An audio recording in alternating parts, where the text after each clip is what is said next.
So at the time that the black girl won homecoming queen at Compton High School, was this like the beginning of blacks attending that school? Was there a lot of them?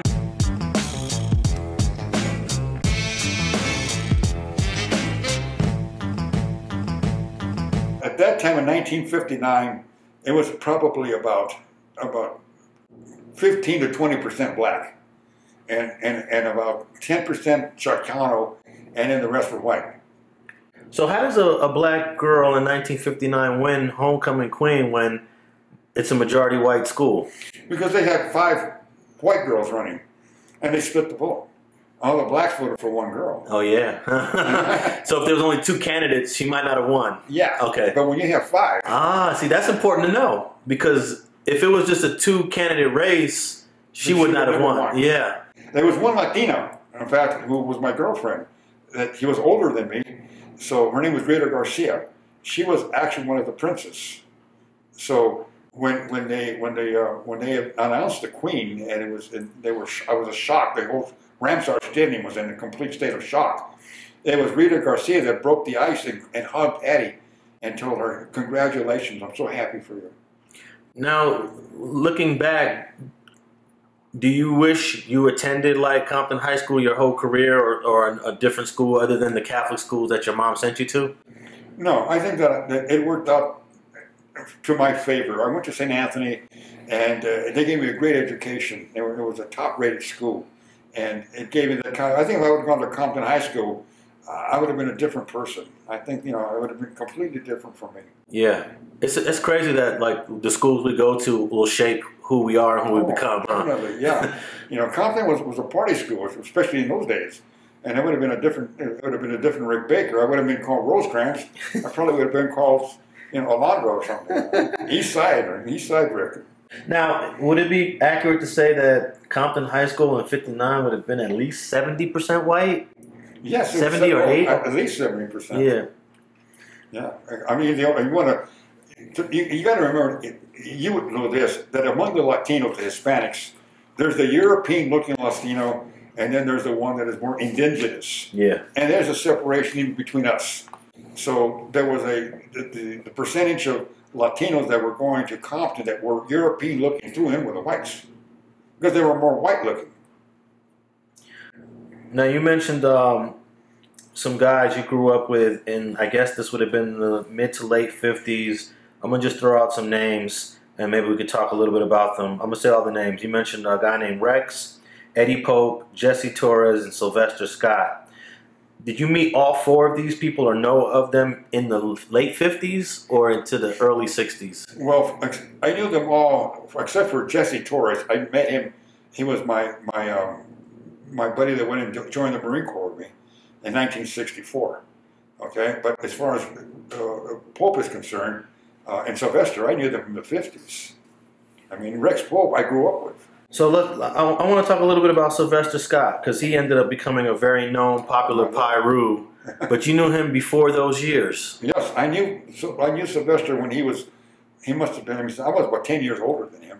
So I knew him when I first met Sylvester. He lived right around the corner from me, and him and Vincent Owens and Lorenzo Benton, they would all hang out together with a guy named Larry Watts, and his nickname was Tam. They all lived on Piru Street. And one guy that lived on Piru Street that nobody has ever heard about or mentioned, that was a great athlete. In fact, he played when Jack Kemp was the quarterback for the LA Chargers back in 1961. His name was Paul Lowe.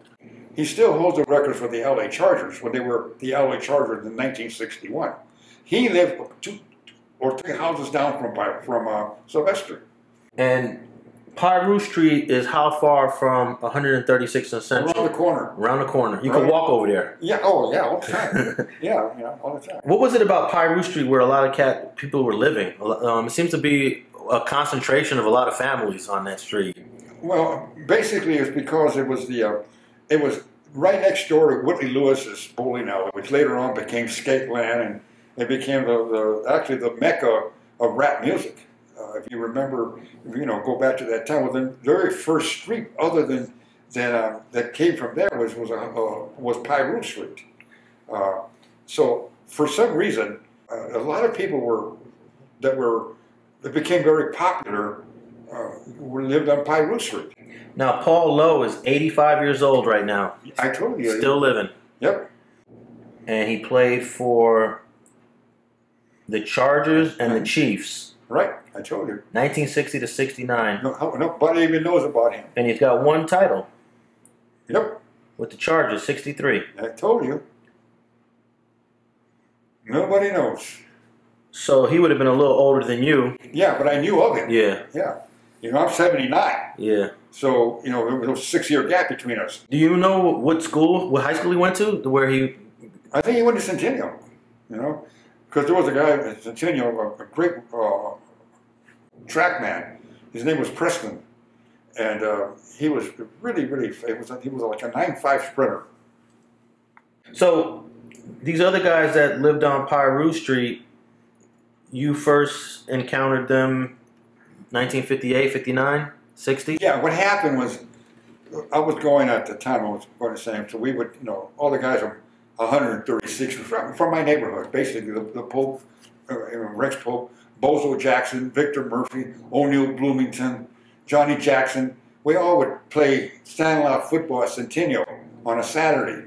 We'd go down there, and some of the guys from Watts that went to high school, Renault Fields, Bootsy, and Malcolm Landry, we'd all meet at Centennial, and we'd have a standing-out football game, okay? And so that's where I saw Sylvester. He would come out there, all the kids would come out on the Saturday and watch us play that standing-out football. You know, it was touch, but we would be out there. Well, the Piru boys would be out there. And so it's in the book. I used to throw the ball to Sylvester a couple of, because I remember he was a kid. I remember him from the neighborhood. And he would catch the ball and throw it back. It was, you know, we got to know each other at that stage. Was he known as a tough kid even when he was young, that young, or? He was always a standout. You know, he was a good-looking kid. He was very athletic, but he always seemed to be the alpha male. You know, he was the leader. Even when he was like, you know, he must have been like about 11 or 12 years old of that. Thanks for watching StreetTV.net. If you're not subscribed, please hit that button below and click the bell to receive alerts and notifications.